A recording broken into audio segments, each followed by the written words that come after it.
Hey guys, what's up? This is your girl, Model E. Of course, you are now tuned into another episode, episode 118 of Talking with E. Yes, me, girl. I'm not gonna say I've been on a hiatus, but we've done some changes in the network. So we all were out, not just me, all the podcasts, the Black Male Podcast, Encourage, Inspire, Politricks, all of us. We were down, but we're back. I hope you guys enjoyed listening to past episodes of your girl, because if not, I'm gonna be hot. Now, before we go ahead and start the show, make sure you guys continue to follow me and also tell a friend about your girl on Instagram at Model E. That's MODEL_E_, and also on Twitter at Erica Jones with the Z on the end. And now, hot topic. School is back in session. And guess what? Us parents, we about to be free again, just for a little while. So, summer is still in for me for a little while for my babies. We still have a few more weeks before we go back. But a lot of you have gone back to school. So I would like for you guys to tell me, how do you prepare your little ones to go back to school, and what do you like and what you dislike about school? Because I can tell you some things that I dislike. First of all, I hate getting up early in the morning because my oldest goes to middle school and his school is not around the corner. So we have to get up early, and his bus comes at 7 a.m. in the morning, very early. And so we have to be up and start moving around early. Also, another thing that I really don't like is homework again, because these teachers know, look, I graduated in 2001, and the math that they are teaching today is totally different from what I was taught.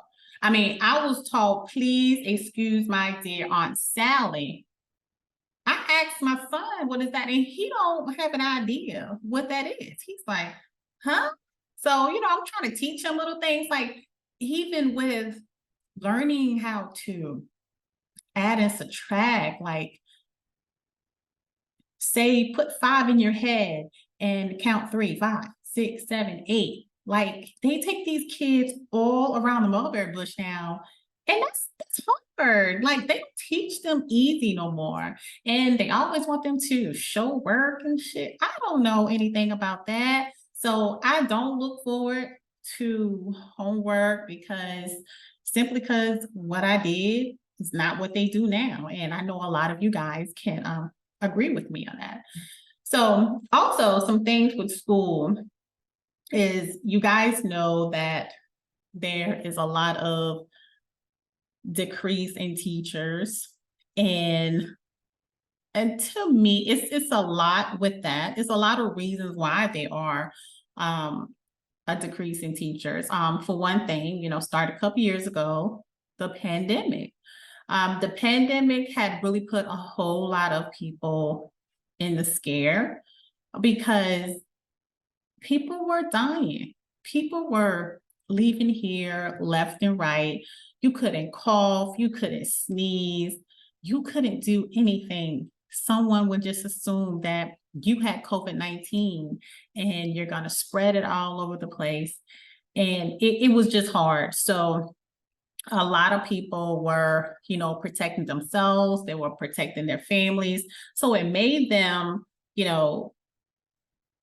kind of hard to come back, and make a decision if they want to go to school or not.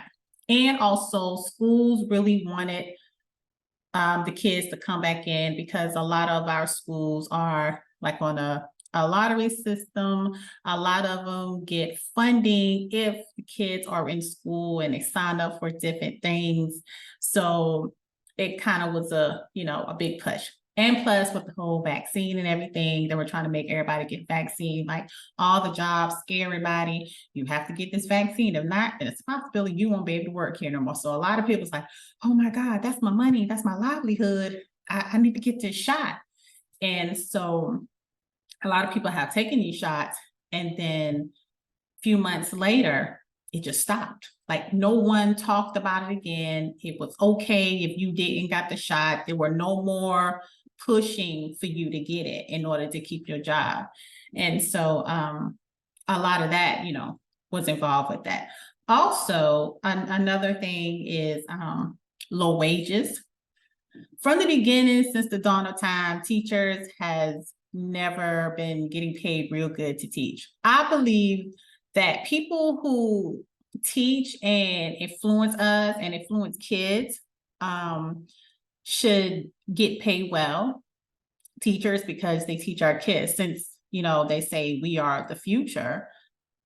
I think I think the government should invest in these teachers, because the more money that these teachers get, the more they'll be willing to teach and kind of deal with a little more things as well. Because now we have kids who are, let me tell y'all something. Some kids are rude. They're very disrespectful. And there are some kids who have disability and special needs, and they don't understand why they do things. So it's a lot of pressure on teachers. And from what I have come across, like in the past 4 or 5 years, that the teacher will just call you for anything. They don't take the time to just be a teacher. And when I was going to school, back in the 80s and 90s, most of the time anyway, the teacher may know your parents. And if I would have said anything to a teacher, they're going to go and tell my grandparents. And that means I was going to get a whipping, a spanking. Okay, however y'all call it these days. Can't say whipping, can't be beaten. So first of all, I was respectful right there. Okay.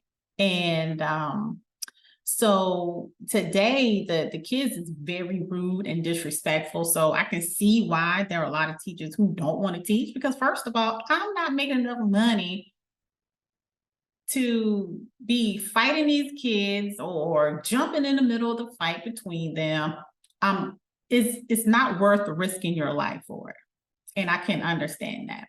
Now, what I do believe is that I think these teachers can be a little bit more creative in their curriculum with helping these kids, because a lot of times, kids love cell phones, they love social media, they love interactive stuff. So, right? So the teachers just, play some nice music while they're working, or play like a quick little educational game while they're working. The kids will be more eager to sit there and do work for 7 hours out of a day. You got to show some enthusiasm. If I don't have any type of enthusiasm, then I don't want to do anything either. So I think the teachers can be a little more creative, even though, hey, I really don't want to be in here with these badass kids. I don't get paid enough for this. At least you can do is try to help the situation. Make it more fun for the kids, and you won't have to worry about their badass. Because I can admit, I know kids are bad. I've seen it, I've heard it. When I walk through the halls, they just be talking and they be doing the most. And I know y'all ain't got time for that. That's why I don't want to be a teacher. I never wanted to be a teacher, but I mean, I am a teacher at home, but that's something I never wanted to do. So another thing is, of course, I already talked about the pandemic. The parents are very disrespectful too. Parents are not parents anymore. Okay. So, I saw something recently on the news. I think it was like a 15-year-old on the bus. Were going back and forth with another student on the bus, and she went home and she told her mother, and the mother came, jumped on the bus. The bus driver was like, I got it, I can handle it, I'll take care of it. She went up in this little 15-year-old girl face like she wanted to fight her. So you know what? Homegirl called her mom. She called her mom. Her mom pulled up behind the bus, and her mom went and dragged the mom off that bus. Like, hold up, what are you doing? Like, these are kids. I understand these kids are bad, and sometimes, I always say I'll fight these kids too. But to be honest, I'm not gonna go on school grounds. I'm not gonna approach any kid. I'm gonna talk to their parents. I'm gonna talk to an adult because that's who I am. But you have to deal with the parents too.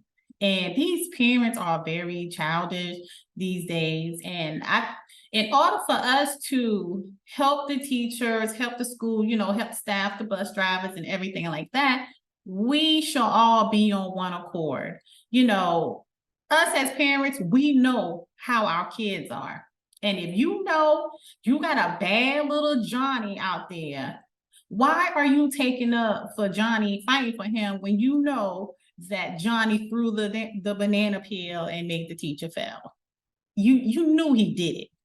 So I think we all should help each other, and then try to eliminate all this commotion. So, but yeah, there is a decrease in teachers, and there are a few states that had the most or the highest number of vacancies in school. Georgia had the highest number of vacancies of 3,112 teachers for the 2019-2020 school year.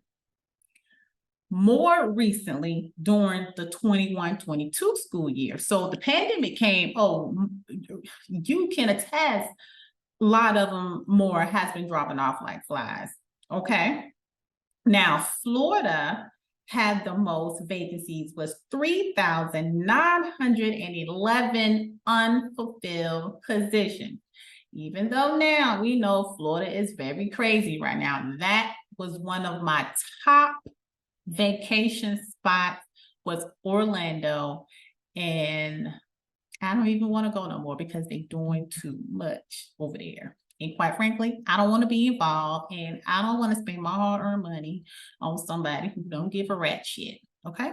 Just like that. Now, that same school year, 2021-2022, Mississippi and Alabama had over 3,000 vacancies.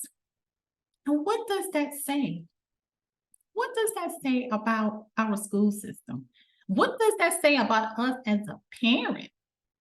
We have to do better, because if we don't, I sound like I'm preaching here, but if we don't understand and help our kids get involved with the school, then our kids are not going to know how to act. One lady, she said that, there's certain things that go on in the school. And if it's something fun and it's a free event, most time the parents will come out. But if it has something to do with education or doing PTA meetings or, volunteering to do certain things, we don't see anybody.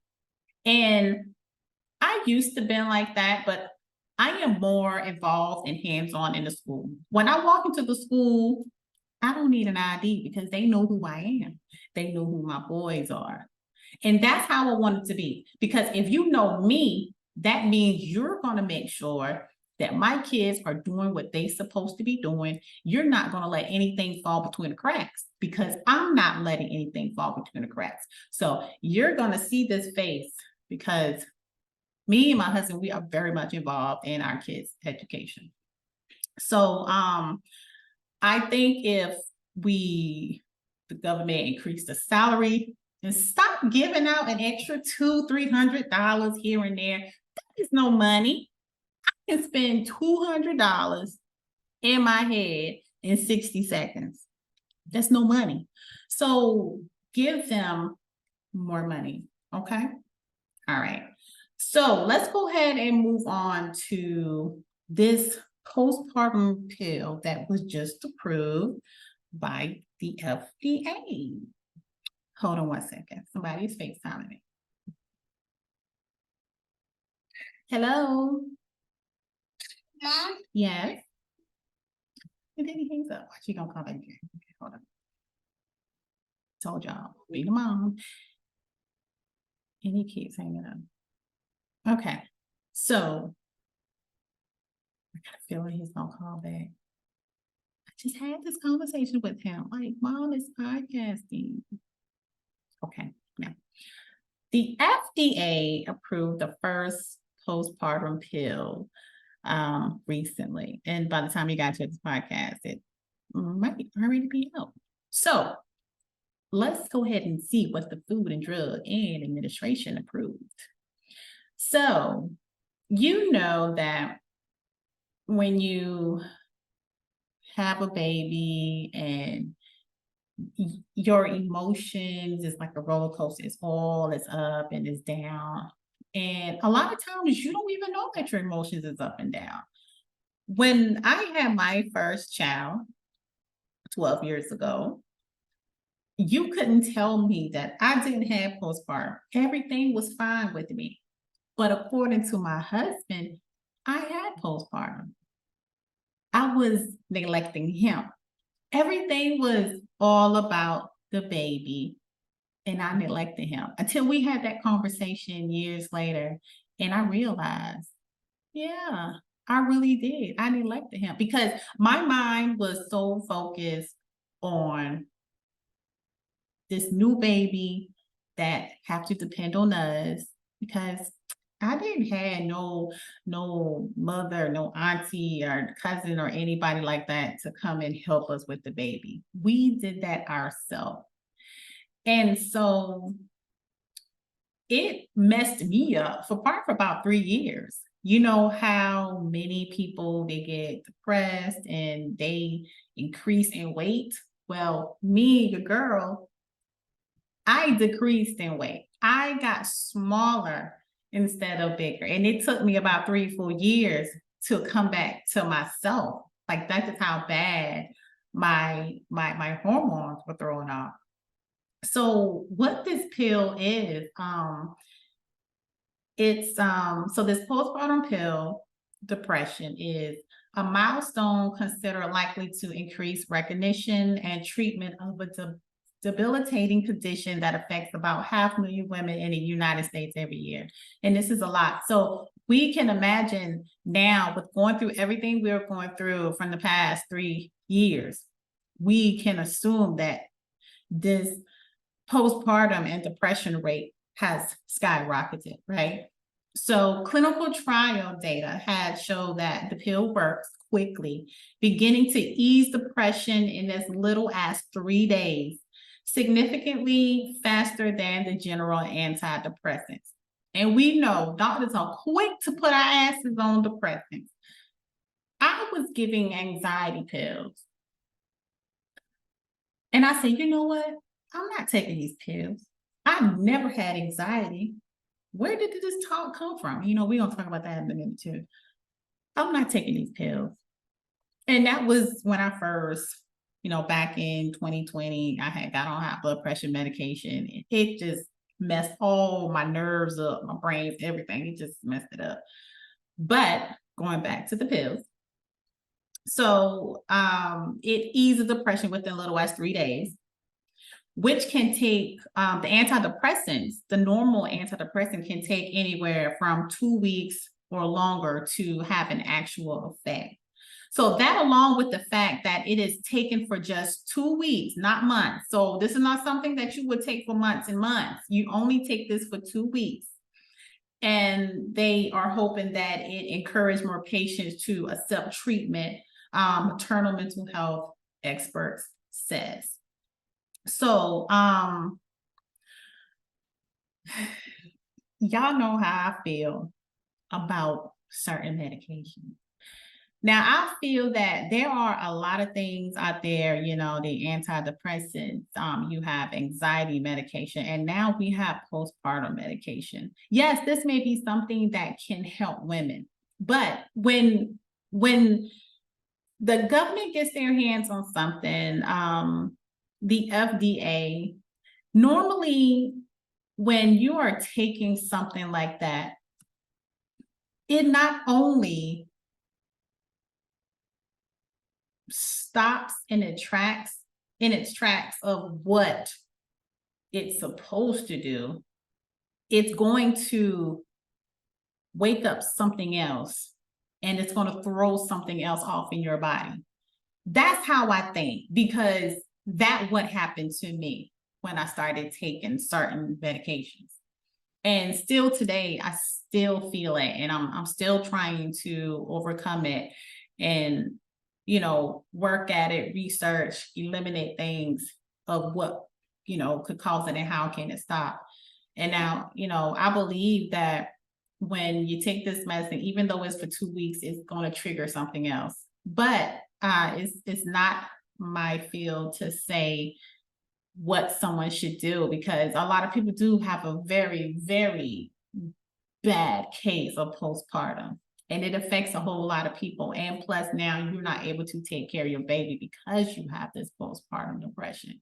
So it might work for those, but I just don't want nobody to get stuck on it and you know, use it for long term and stuff like that. But I advise you to just do your research, make sure if you really need it, like do things within yourself personally, because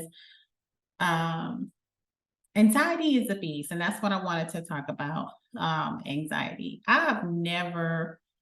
I've heard of anxiety before in my life, but I've never really understood what it was. And anxiety is just an unknown foreign feeling that comes over your body. And a lot of times you can't control it. I know for me, I'm still trying to figure out what triggers it. And most of the time when I have it, it's in the middle of the night, or I can just be minding my business at night.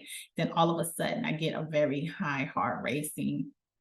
And sometimes it gets to the point where I get high, I feel nauseated, and I have to do breathing techniques.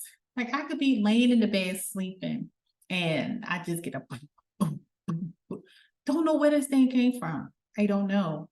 So I'm learning how to self-calm myself down, because if you don't understand the process of how to self-calm yourself, you can find yourself going to the emergency room every time this happens. And you know, every time you go to the emergency room, guess what? They are writing all this information in your chart. And now you're on antidepressants. You are on anxiety meds. And that's what your case consists of. So just, you know, learn how to take, you know, breathing seriously, because I do realize that breathing does help. Breathing is also good for your bringing your blood pressure down as well when you get anxiety, because when you get anxiety, anxiety can take over you and kill you. Okay, because so many things can run through your mind. Everything is wrong, nothing is right, and next thing you know, you just off your game, you off balance. It done took control over you. It has won, and you're just feeling defeated. So it's not a good feeling of feeling defeated. So that's why I'm sitting here. I'm telling you guys to just relax. Just know that nothing is wrong. You just got to take the time and just breathe. Stay away from stress. We all know, just on your way going to work, driving in the car, road rage. We know that can instantly cause stress. Stay away from it. Just stay away from it. I know it's easier said than done, but sometimes if you got to take yourself and close yourself up for 10 to 15 minutes in a room, you do that, because it's either you or the world. And a lot of times you got to choose you, right? Yeah. So the first postpartum pill is out there, and just, you know, consider all, you know, opportunities and everything like that, and just keep an open mind. Okay. All right. Now, the last thing I want to talk about is not really too much of a talk about, but I heard that men don't like to wash their ass. Yeah. So I heard that some men feel that taking their washcloth and, you know, cleaning their butts is a bad thing. I mean, look, sometimes I could be washing my ass, okay, and I can go too far up in there, especially when you got nails and stuff. That simplifies your girl is clean. I'm sorry. I'm not gonna go all the way up in there, but I'm gonna clean up in there good. And it doesn't mean that you're less of a man. If you take a towel and go back there, that's how the good Lord made us, so we can do that, okay? So men out there who don't think that washing your behind is the right thing to do, it is the funky thing to do. It is the nasty thing to do. You know, you taking shit is life. Okay. You may do it 2 to 3 times a day. And you may tell me you don't use a wet wipe after. You scared to do that too. And now you don't want to wash. You want to get in the shower and just kind of let the water go there and you just tip it. No, man. Watch that shit. Nobody is going to say you're any less of a man if you do that. Quite frankly, us women will appreciate that. Okay. So, don't be afraid to wash it. But if you are a guy out there and you are listening to Talking with E, and if you do or if you don't, wash your ass like that. Let me know. Let's talk. Okay. All right. Well, guys, thank you for tuning into another episode of Talking with E. Glad to be back with you guys. I am so excited. Continue to send me those conversations that we can talk about. And if you would like to be a guest on the podcast, talk to your girl. So make sure you keep up with me on Instagram at model_E_. That's model E. And also on Twitter at Erica Jones with the Z on the end. Don't forget to check me out on my network, Got What You Need Network, along with our other podcast and a host of other things that we have going on at GWN Space Network on YouTube. We are working on some current things, and we will have more things for you. So make sure you continue to check us out, listen to us, and look to us. Make sure you share the podcast, and don't forget to tell a friend about your girl E. All right. All right, guys. Be good.